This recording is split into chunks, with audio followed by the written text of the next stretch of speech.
Hi, this is Governor Pete Ricketts, and welcome again to another episode of the Nebraska Way, where we talk about how Nebraska is growing and more. And today we have a guest, Mark McHargue, who is the president of the Nebraska Farm Bureau. Mark is a fourth-generation farmer from Central City. And you actually have soybeans, irrigated corn, and popcorn, and you do both organic and conventional, as well as having a hog operation. And you are no stranger to leadership. You were were you the president of the Merritt County Farm Bureau? Yeah, for president, like 20 years or something like that? Yeah. So you've been involved in Farm Bureau a long time. You also, and you were first vice president for the Farm Bureau before becoming elected to Farm Bureau president in December of 2020. And you were also elected to the American Farm Bureau National Board in January 2021. So you're doing that as well. And then you also do a lot of other things in the community as well, right? So you've got a passion for not only agriculture, but for giving back. You're on various boards like the chairman of the Nebraska Christian Schools. You were chairman of the Heartland Evangelical Free Church. And then you're also members of the National, Angelman Syndrome Foundation, who advocates on behalf of people who don't have speech. And that actually is, I think your daughter Karis was kind of the inspiration for that, right? Right. So that's cool. And you've got 4 children. Obviously, Karis is one of your children who lives with you, but you've also got Rachel and her husband Daniel, who lives in Michigan. This is the one we're talking about. We have to get back to the state, right? Right, absolutely. Especially the 2 grandchildren, Charlotte and William. You've got Andrew and his wife Emily, who reside in Central City with their children, Carl, Rex, and Willa. So, and they're close, so that's nice. And Jordan and his wife, is it Janae? Janae, who reside in Central City with their children, Evelyn and Austin. And so that's close as well. All right, Mark, it's great to have you on here for the podcast. We're talking about a lot of issues with regard to agriculture and so forth. But let's just start with, you're obviously 4th generation, so this is something that's been in your family, but this, passion for agriculture, and how did you get involved in all these other organizations? Well, it's interesting, Governor. I remember very distinctly our senior class, kind of our going way. We were talking about, what we're going to do in life. And I remember standing on stage, talking about my love for agriculture, but there's always been a sense in me that I just felt like someday, I might be wearing a suit and doing something in leadership. And it's just been really weird, quite honestly. Wait. You aspired to wear a suit? Well, I know, that's a little crazy. That was back when it was cool to wear a suit. Most of the time when I've been in organizations, it's like, can we go business casual so we don't have to wear a suit anymore? Right. This is back in 85 now, okay? All right. So, but... different time. So had a sense of leadership. I've always been involved in leadership. Probably have sat on boards and committees from really the time of high school till now on a continual basis, somewhere doing something. So leadership bent has been a part of it, but to couple that and have the privilege of coupling being a leader in agriculture while at the same time farming, one of the best occupations that you could ever have, and to work the ground and raise livestock. For me, it's just been a really unique journey. I would say a journey that I didn't map out per se, but God has an interesting way of taking us to the place where he wants us. And today, serving as president of Nebraska Farm Bureau is where I need to be and enjoying it thoroughly. Right. And I forgot to hit a couple of things in your bio as well, because one of the things I'm always amazed by is if you know the phrase, if you want to get something done, give it to somebody who's busy. Right. Because I forgot to mention you went to Grace College in Omaha, right? Mm-hmm. But you also have a construction company, right? McHargue Construction too, right? Right. So not only do you have the farming operations, the hog operation, but you got a construction company as well. So that really, one of the things that it always reminds me of is that our farmers are such entrepreneurs, right? They're independent business people who just really are entrepreneurs, right? Isn't that a fair way to describe it? I would say it's absolutely fair, and I would say when you're looking for someone that has a very entrepreneurial spirit. If you look at the ag sector, I think you will probably find a higher percentage of people with entrepreneurial spirits there, because there's always something next. We're always trying something new. And even in this tech world that's extremely complicated, we're still doing that. And I would say I got that from my dad. I don't think we ever did the same thing 1 year after the next. And he was involved in other endeavors as well. But diversification is important. It's important in all sectors, but it's important in agriculture as well. Right. So I think it's an important point. I love, one of the things I love about our farmers and ranchers is that, again, they're independent, entrepreneurial, they're can-do people, they're hands-on people. They just fix things. They know how to fix things. And actually, it's one of the things I hear from employers all the time is they love hiring farm kids because those farm kids got a great work ethic and they can fix things. In fact, it reminds me of a Japanese company. I don't know if he was trying to be funny because this was one of the Japanese executives, but he was talking about, and with all due respect to New York, they have a plant in New York and a plant in Nebraska. And they're like, and I'm not sure if he's, like I said, I'm not sure if he's trying to be funny, but he said, well, the people in New York, they're good at lifting things.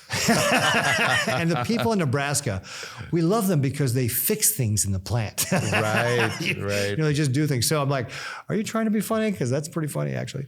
So, but it is one of the things about, farmers, right? They're independent and they have to your point, they have a diversified income stream to make sure that they can, keep their business going year after year. Right. And that's one of the fun things about farming that is generational. And so my kids, my oldest is actually not farming with us, but farming on the other side of town.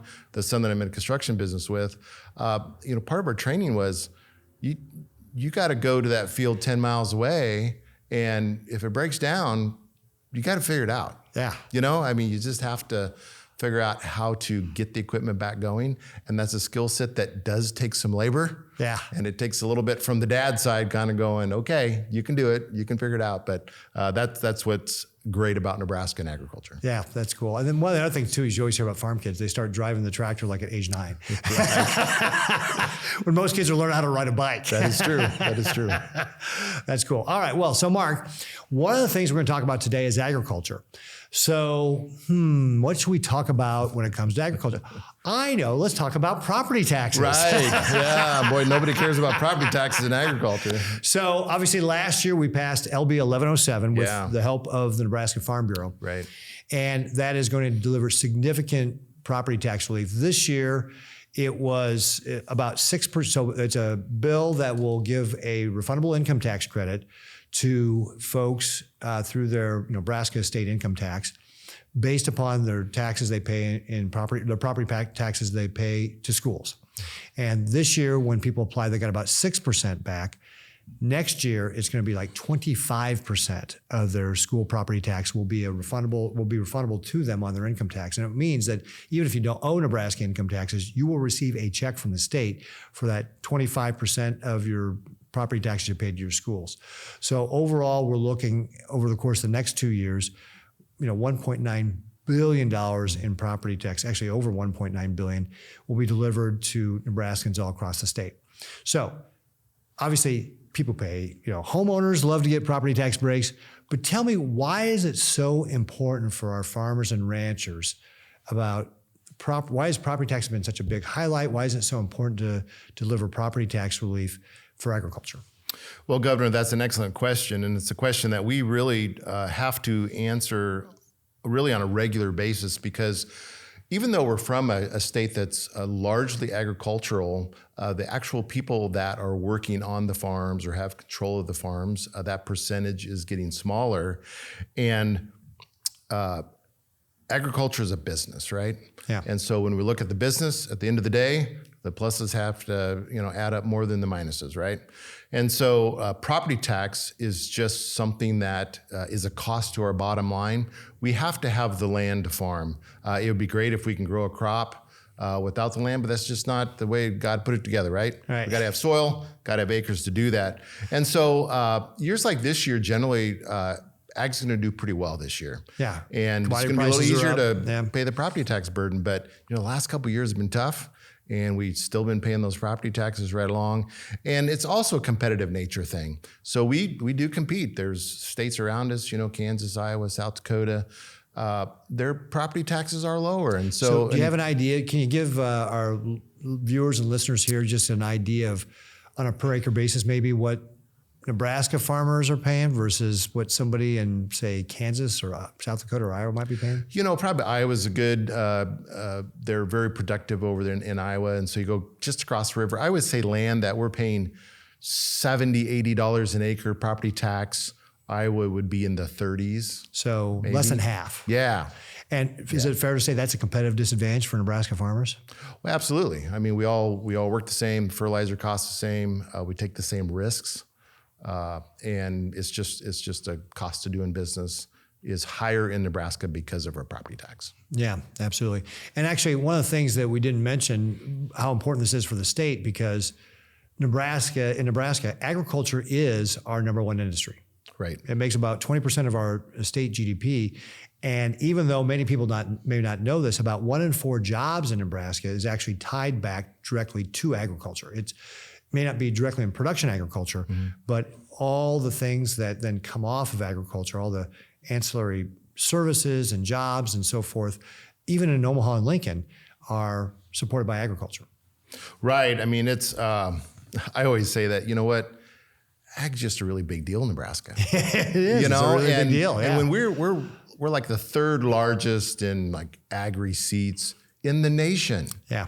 And we are centered in the middle of the country. And number one per capita, by the way. Right. Yeah. You should know these numbers as the governor, and I should know them as well. But, we have the Ogallala Aquifer. We just have a lot of great things going for us that it is really important that ag does well, because if ag does well, the state directly does well. And that's because we are such a significant player in the amount of gross revenue and the employment that it provides. Yeah, and actually that's a great point. First of all, just Ogallala Aquifer, we're the largest irrigated state in the nation. So even when agriculture is experiencing hard times, when we have droughts or something, and fortunately this year, we actually did pretty well with regard to moisture versus like South Dakota and North Dakota, which had very dry situations. But when we do have those dry situations, we can irrigate, and granted that's an extra cost for the farmer, but at least that option's out there, right? So that helps a lot. And that what really makes this a prime territory for us to have agriculture be such a big deal. And then if you look back to the Great Recession, Nebraska fared so much better through those times because agriculture was still very strong. It was almost kind of counter to what some of the other industries were doing. Yeah, and I think that gets back to the diversity side of the equation.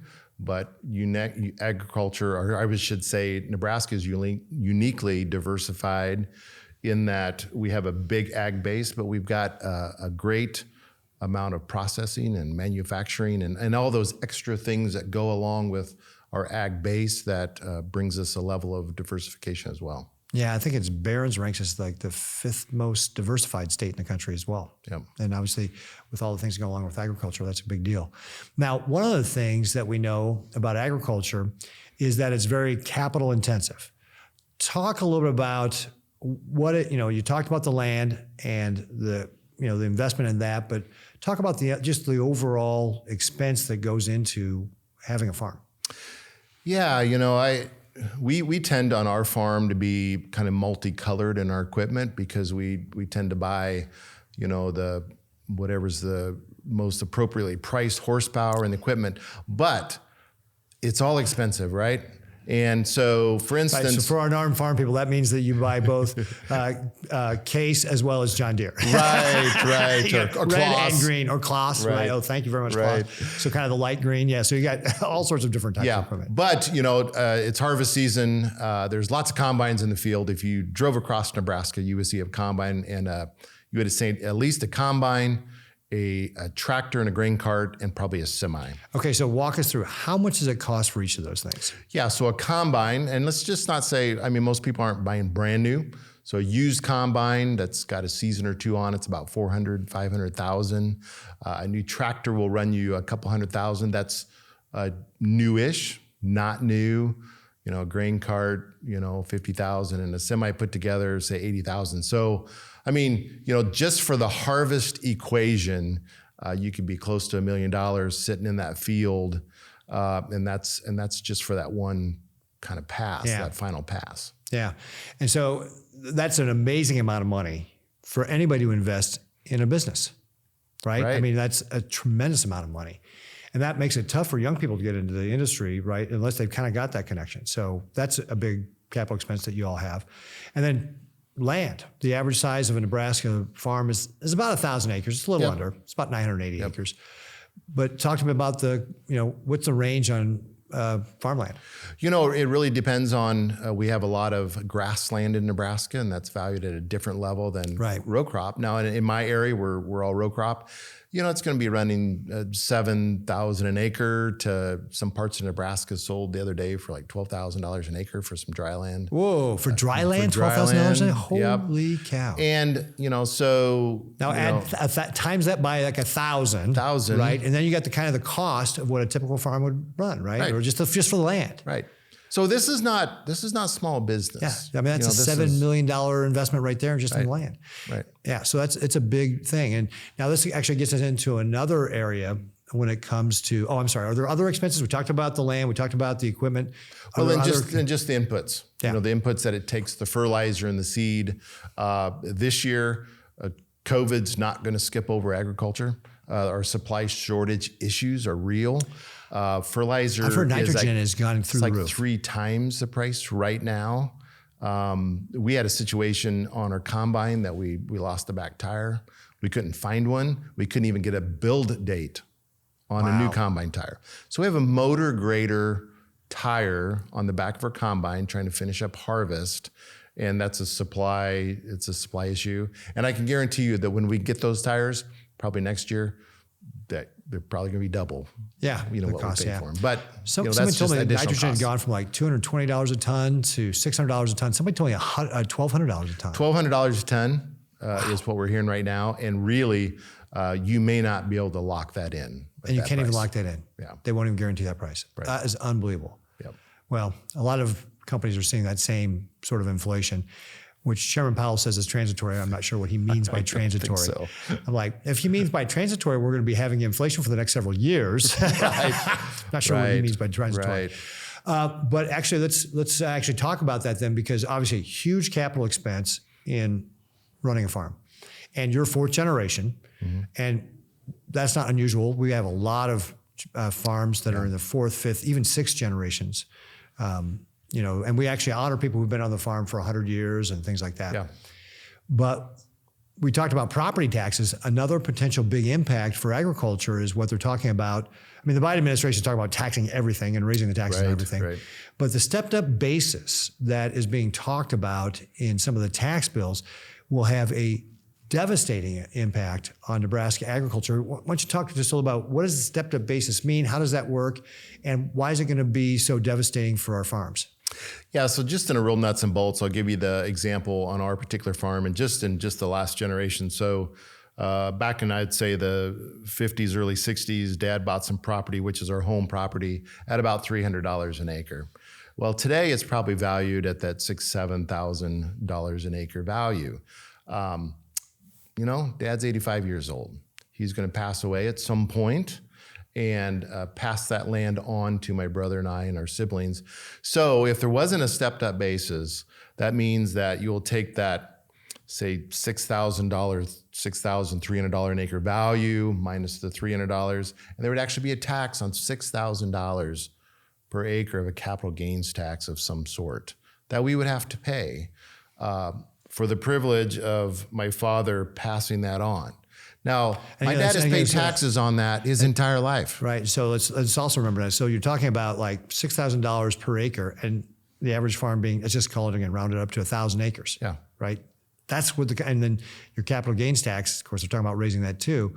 But if you're going to have to pay that, you're talking about potentially millions of dollars, literally millions of dollars. Just on that example, maybe a couple $1 million that would be owed in taxes. Yeah, and you have to pay that with cash, right? Right. I mean, the IRS does not accept IOUs. Right. Exactly. Right. So you have to generate that cash, and so there is a risk, a significant risk, I would say, that land then would have to get sold in order to pay that bill, even to stay farming. I mean, and so then you're reducing the size of your farm. There's a real trickle down, but the misinformation that's coming out of Washington is just really incredible. You have leaders out there saying that, if we take the stepped up basis exemption away, it's only going to affect billionaires. We are not billionaires, okay? Most farmers are not billionaires. They're not anywhere close.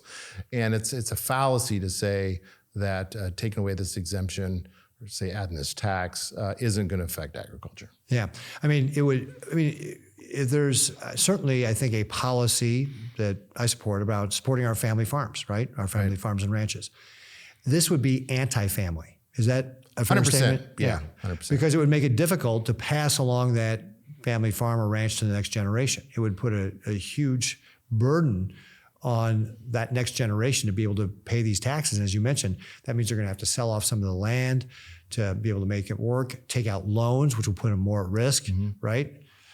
In a operation that already inherently takes a lot of money and is fairly high on the risk chart. So this just adds to that, which at the end of the day, as you stack those things up, and it just makes it difficult for agriculture to continue to thrive and grow like we need it to in Nebraska. Yeah. Because think about some of the other risks you take, right? We talked about the risk of inputs going up, which we're saying, risk of weather, right?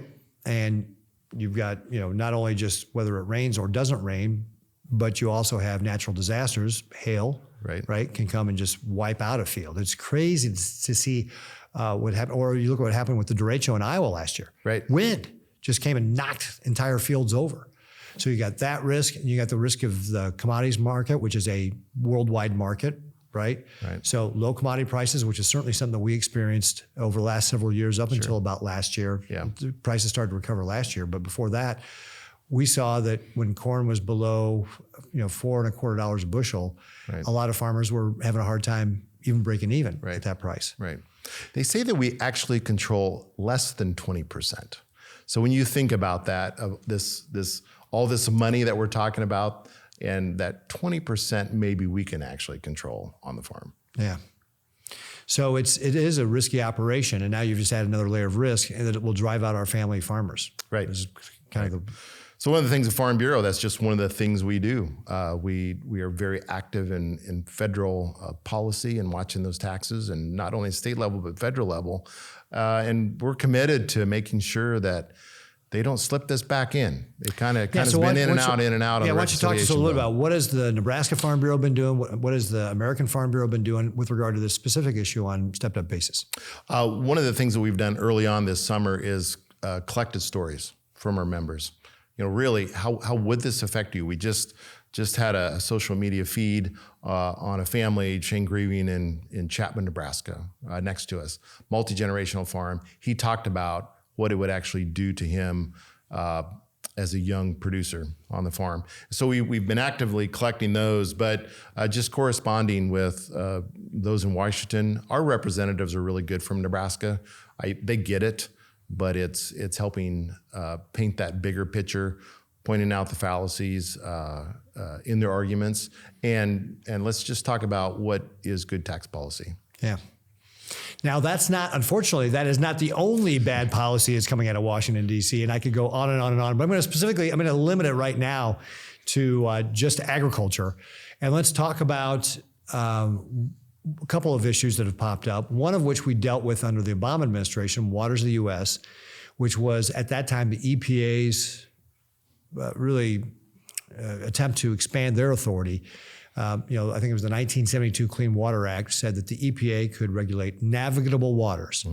And then the EPA under the Obama administration tried to expand navigable to things like roadside ditches, farm ponds, puddles on construction sites. Now, I'm no lawyer, okay?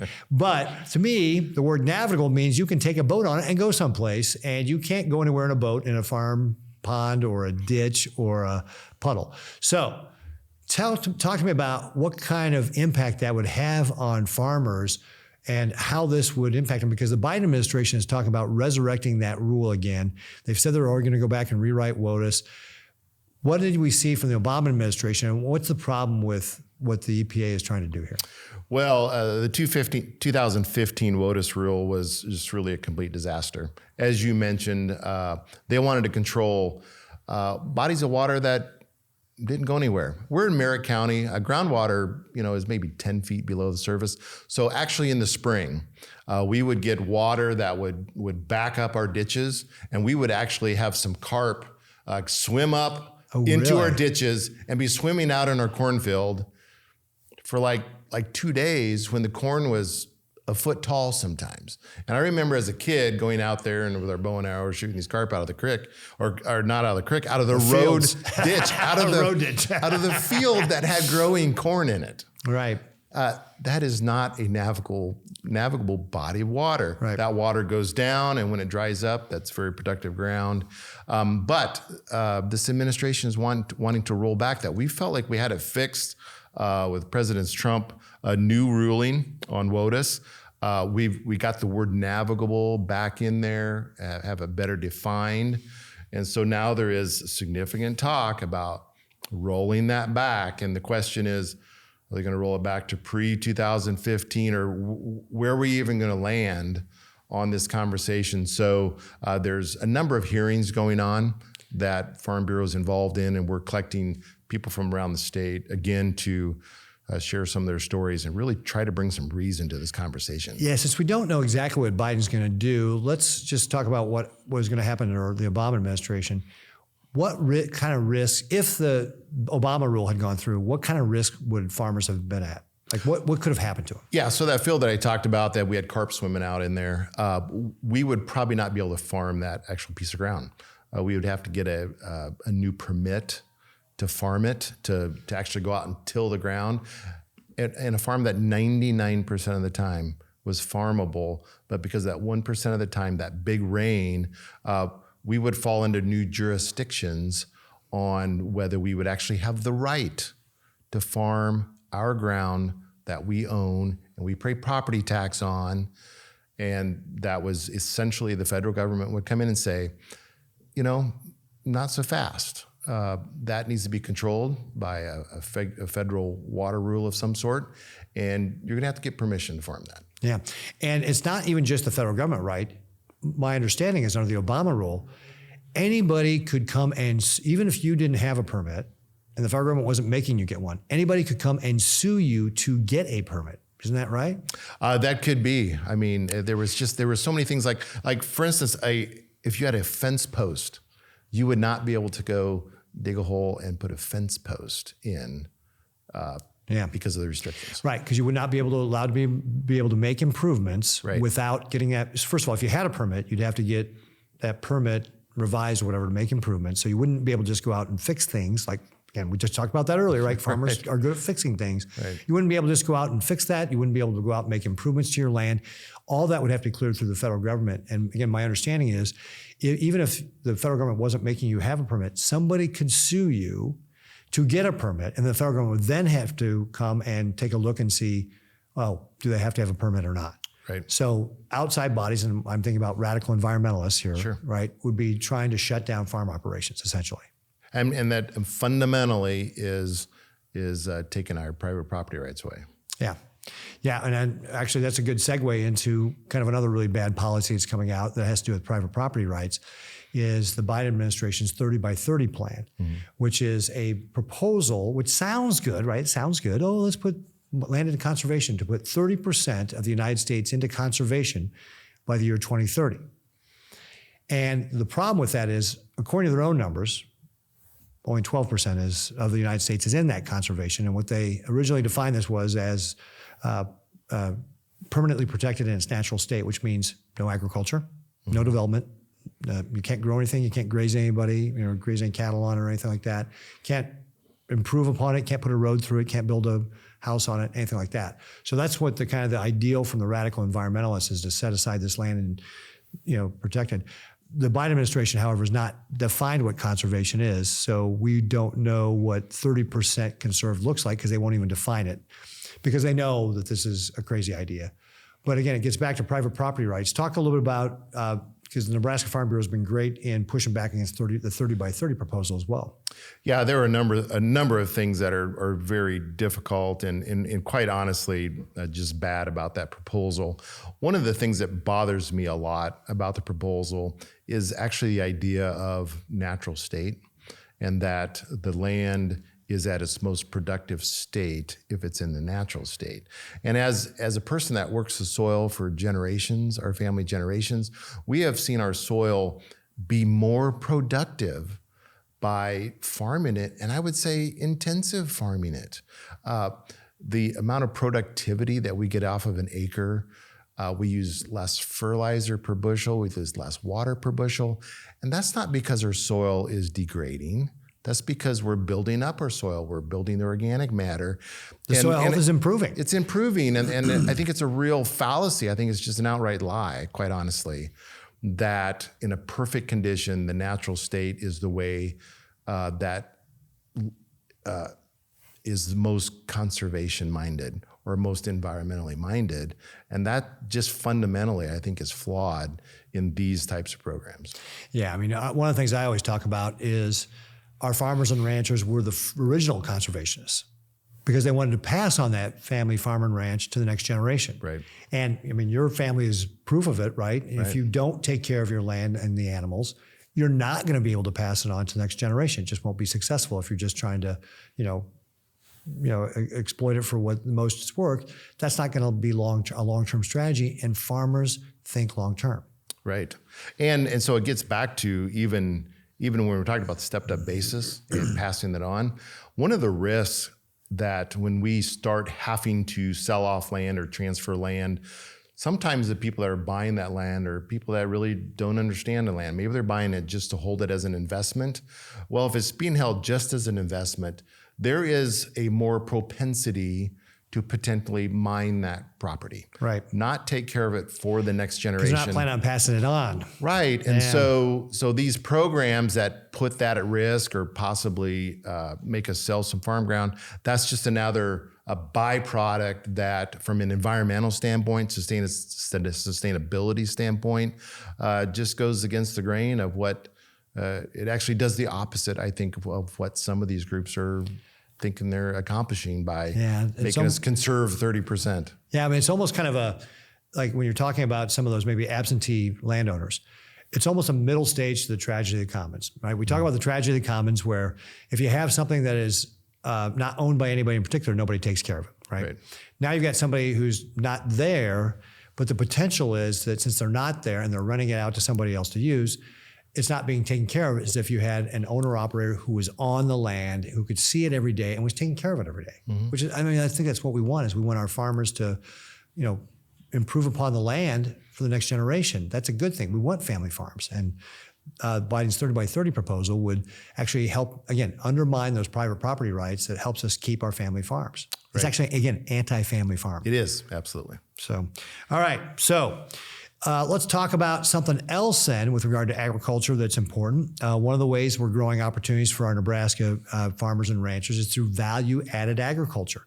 We've had companies like Costco and Lincoln Premium Poultry come in with regard to the facility we've got in Fremont that has created the opportunities for about 100 farm families to put up poultry barns to diversify their operation. We talked about the importance of that, add another income stream, and bring back young people into agriculture. You got Hendricks ISA that came to Grand Island, again, just expanding more. Talk a little bit about the importance of value-added agriculture and how we've been trying to promote that here in Nebraska and what the Farm Bureau does to help promote it. Well, I'm a product of bringing livestock back to the county.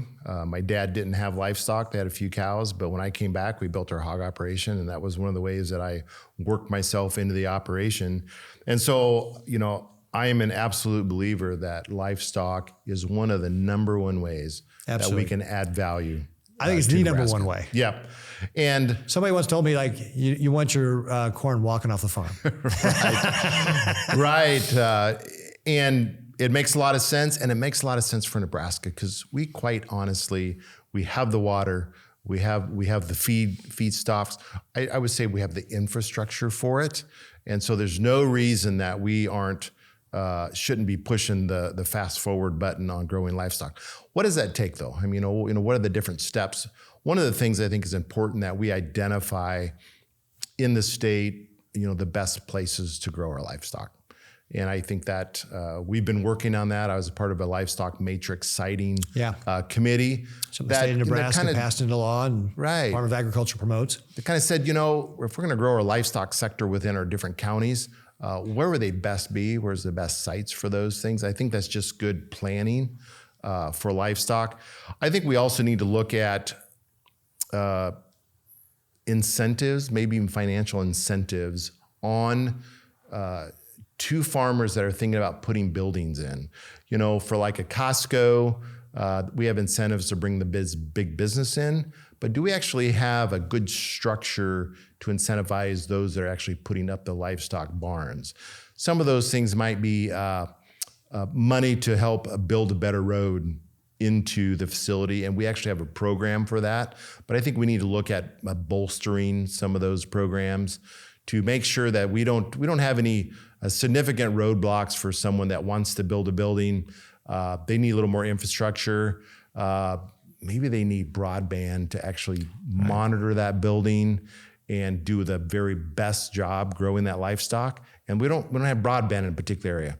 And we'll probably talk about broadband here in just a little bit, but that's a key thing to growing our livestock is having better broadband in the state. Yeah. No, actually, we can, since you brought it up, we might as well just talk about it now, because that's one of the things that we did with our CARES Act money is we invested about $29 million to start connecting 17,600 households to broadband, because we've got about 80,000 households that don't even have the basic 25 megabit download, 3 megabit upload speeds, which is like kind of the basic that the federal government says you need to just be considered broadband. And that's frankly not even enough as it is, right, to operate. It really needs to be more like 100. And so we started that, then we passed the Broadband Bridge Act. Don't try to say that 3 times fast. And that's going to invest another $40 million over the next 2 years to connect another 30,000 households. And then, of course, we've got additional potential coming up with the federal infrastructure bill, with the ARPA money. So, and then, of course, if depending on where all that comes, I mean, we're talking, this is a long-term investment because, those 80,000 households are the 25/3 speed, but then we've got like another 150,000 households that don't have the 100 speed. So we've got a lot of work to do to be able to get broadband all across the state.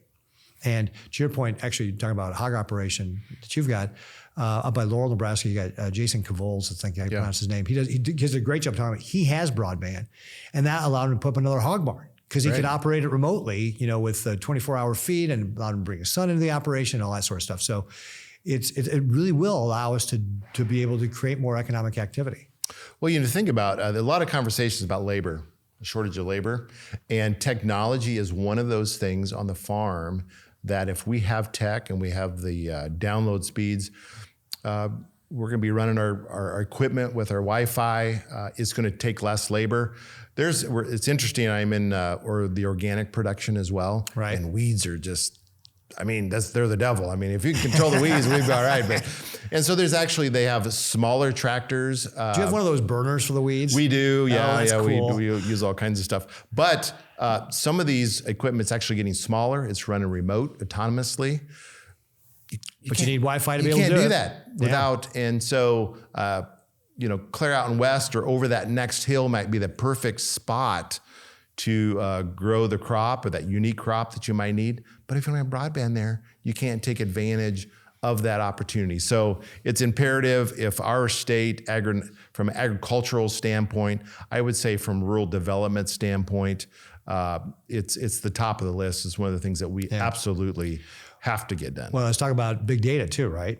Right. The data analytics that go along with where precision agriculture is going.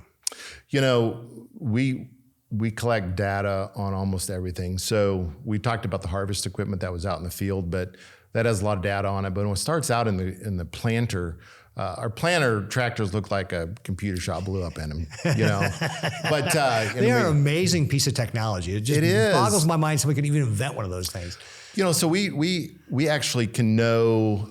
We can actually know where a particular seed is in the field, and that the next seed that dropped, we're dropping 32,000 seeds per acre. We can tell you if there was a gap of a couple inches between some seeds, and we can go find that out. It'll record that. It tells us. We can go back and do studies on that particular area, why that happened. But anyway, all of the electronics is helping us to do a better job farming using less fertilizer and less water. But That's all data that we're collecting. And quite honestly, it's data that we are using for ourselves, but it's also data that there's some bad actors that would actually like to get a hold of that. Yeah. And the more data that we collect, the more risk of someone going, if I could get a hold of that data, we would kind of know what farmers are doing, and we can somehow leverage that into some sort of threat. And so we're very cognizant as we move down this road, and I'd say we're clearly there already. The equipment is running somewhat autonomously. We're collecting all this data, and there are people out there that are wanting to really, in a terrorist act, access that, threaten to sell it. It has value. And so as we move into this world of tech and data, we've got to figure out how to protect it. Yeah. And I'm not convinced at this point that we're set up to do that well in agriculture. Well, there's also, you talked about protecting the data from like a terrorist, but it's also, nation states like China want to steal it, right? Because we've seen that already, for example, with the Chinese spy that was caught in Iowa stealing seed corn. China looks to steal intellectual property to be able to, push themselves forward. This would be another area where they would love to know more about how we, because China can't feed themselves on their home territory. They would love to know more about how to become more productive like we are here in the United States. We haven't talked about trade yet, but that is one of the sticky points. China is just a really big trading partner for us. For us in agriculture, that's moved our markets because they're trading again. But boy, they got some bad actors over there, and they are stealing our intellectual property. They're doing that on the farm. Yeah. I mean, it's not just in some random black box in some factory. They're actually wanting our intellectual property on the farm, and we have a lot of high-tech intellectual property on our farms. Yeah. Well, actually, since we've hit upon trade, kind of our stream of consciousness conversation here, let's go ahead and talk about trade. Talk about the importance of trade to agriculture. I just can't underscore how important it is. We are really good at producing ag products in Nebraska and in our country, and we just don't domestically consume all that. Yeah. And we do truly feed the world. That's not just a cliche. I mean, if agriculture quit in Nebraska, there would be large sections and populations that would not have food to eat. Yeah. And we do that really well. But it's not, trade doesn't happen in a vacuum. It's not someone going, you know what, I'm hungry. I'm going to call Nebraska and get some corn. Right. I wish it was that easy. Mm-hmm. We have to work very diligently at it. And so Nebraska is unique that I think we have some unique products when you think about our beef. We have the highest quality beef in the world. And that's the reason that doing trade missions that you do, Governor, that I've got to participate in as well. That's one of the ways we get to know each other, Yeah, and just showing that we grow a safe product, an abundant product. I would say now a low carbon footprint product relative to around the world in our beef sector, in a lot of our ag sectors. And we have to tell that message. It's all about that story. Because I want to hit upon that because there's a couple things there. Because there's a lot of misinformation around beef. But our ranchers here in Nebraska have, since the 1960s, increased beef production by 66% and have reduced their carbon footprint by 40%. And in fact, if you look at the carbon footprint of the beef that's produced here in the United States and compared to other parts of the world, like say, sub-Saharan Africa, their carbon footprint is many times more than what we have here in Nebraska. So we are, conservationists. They are always looking to be able to do more with less and look out for the environment. We're talking about, there's a saying about the golden triangle where you take livestock and ethanol and crops, and that's really has a synergistic thing to it.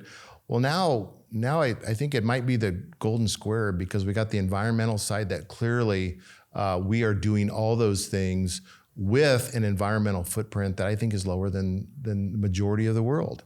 And I think in Nebraska, we are unique in that. And we're, again, going back to, we have the natural prairies that grow grass, that take carbon out of the air. You run that through an animal, And yes, methane comes out as one of the byproducts, but methane gas is a very short cycle gas relative to carbon.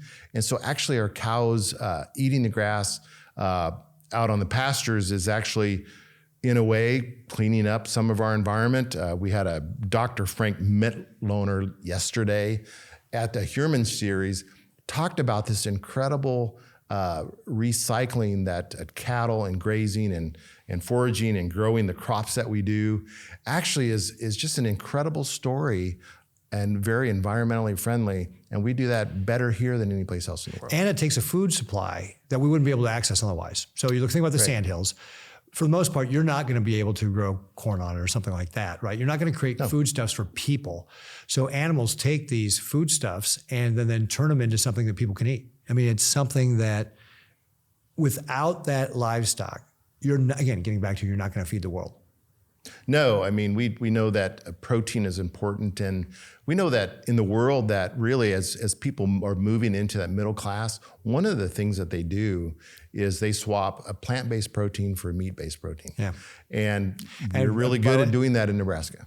Beef, there's no more nutrient-dense source than beef. Like it takes, with 3 ounces of beef, you get as much protein as 3 cups of quinoa. And who wants to eat 3 cups of quinoa? That's why when people switch from plant-based to meat-based. Right. And I would say a lean pork loin is right there as well. Absolutely. Absolutely. Oh, man. State Fair. Do you have some of those pork chops on a skewer? Yeah. Oh, man, those were awesome. Yeah. All right, that's an aside. Hey, so let's get back to talking about the environment and value-added agriculture, though, because another thing we haven't touched upon, and we're kind of running out of time here, is ethanol. So with the new technology coming along, you can sequester the carbon dioxide coming off of the ethanol plant, which I understand is actually fairly easy. And when you do that and you run 30% blends of ethanol in your gasoline, not only are you saving money at the tank, you're cleaning up the environment. It has got its competitive carbon footprint with an electric vehicle. I mean, that's what we're talking about. Is we've got this in place. Talk a little bit about kind of our disappointments, frankly, with the Biden administration and the Obama administration before that. You've got a product here that helps clean up the air, and yet they seem to take no interest in it.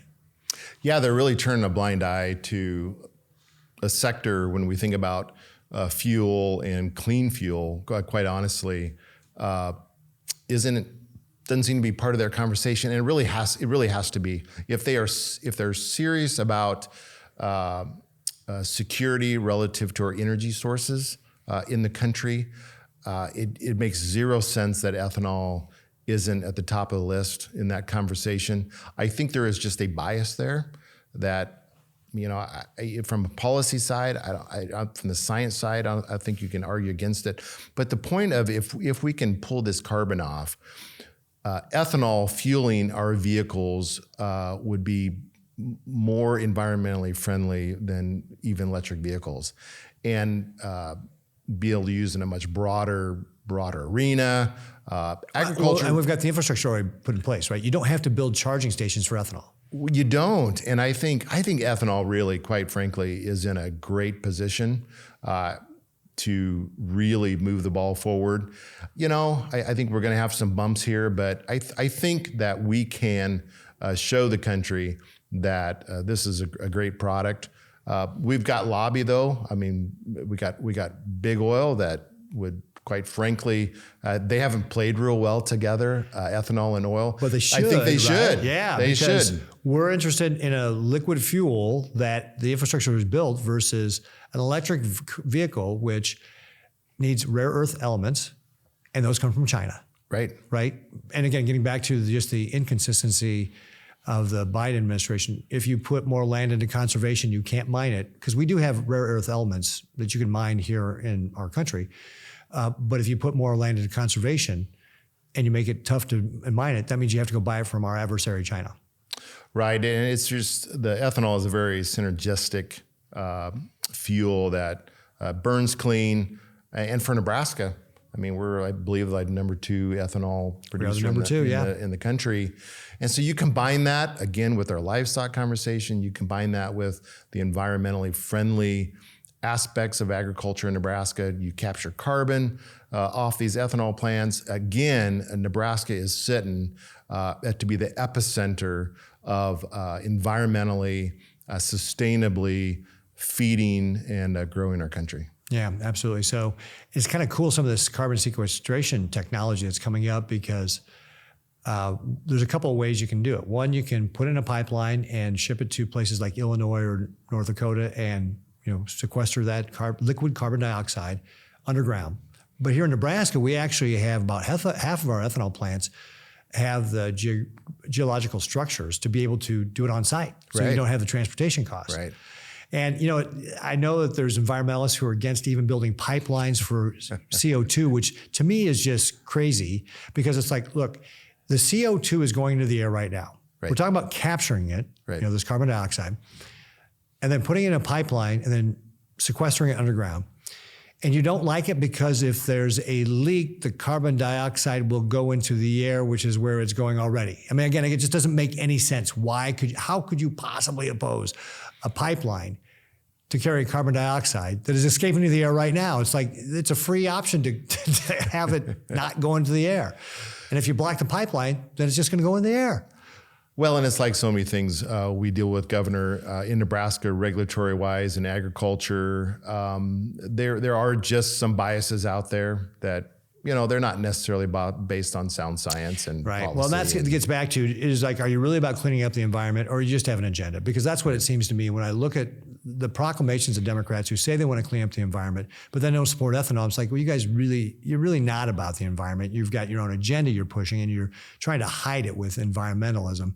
Because if you really were about environmentalism, you'd be 100% behind the ethanol industry, and especially with some of these new technologies coming along. Yep, I agree. All right, so we've hit a bunch of things. Let's see. One of the things we haven't talked about, but we're running out of time, so I'm just going to jump to, Mark, is there anything you wanted to hit upon that we did not get a chance to talk about yet? One of the things that I think is really important, we live in a diversified state. We have an urban group and a rural, mostly rural. When you drive across the state, you're driving across ag land, but the population base is in our urban centers. And as president of Nebraska Farm Bureau, I'm working really hard at making sure we have cross-pollinating conversations, because we all want the same thing for Nebraska, right? We want our communities to grow. We want Nebraska to be vibrant, and it's going to take all of us to do that. We can't do it just on the ag side. We can't do it just in our urban communities. And so I'm working really hard that we have those conversations with business leaders in Lincoln and Omaha and Scottsbluff, and help them understand what we do in agriculture. But I really want to understand, what are their difficulties? What are the things that they struggle with? Because ultimately, we're going to have to work together. That's what Nebraska does. Yeah, and we do it really well here. We actually work together really well. Very, very committed to those conversations. All right, great. Thank you. Well, congratulations on getting elected to be the Farm Bureau in December president in 2020, and getting to be on the National Farm Bureau Board. And then obviously here at our podcast, you can subscribe and leave us Mark, you're gonna go on and want to listen to this. Okay, it's the Nebraska Way. Go on to iTunes, search Nebraska Way, you'll find us. You're going to listen to yourself, and when you do, you can subscribe to my podcast and then give me like a 5-star rating. Oh, there you go. There you go. And we encourage all of our listeners and viewers to do that. So everybody out there listening, subscribe, give me a 5-star rating. You can also find us on Twitter at @GovRicketts. We're on Facebook, Instagram. So other great ways, pete.ricketts@nebraska.gov are all ways that you can get a hold of my office. How can people get a hold of you, Mark? Well, they can follow me on Twitter as well at NEFBPres. And then on our website, nefb.org. On Facebook, if you just type in Nebraska Farm Bureau, you will find our information there. All right. Now, okay, I got to ask this question, because my team doesn't give me my passwords to Twitter or Facebook. Do you have your passwords to Twitter and Facebook? I'm sure I could find them.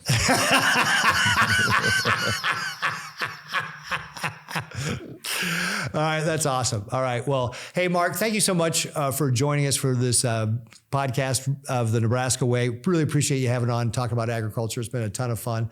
And to everybody out there who has been listening or viewing, really appreciate your continued patronage of our podcast here.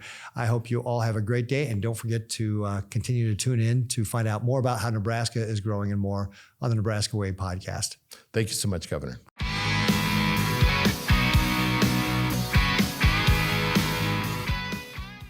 Paid for by Pete Ricketts for Governor, 1610 N Street, Suite 100, Lincoln, Nebraska, 68508.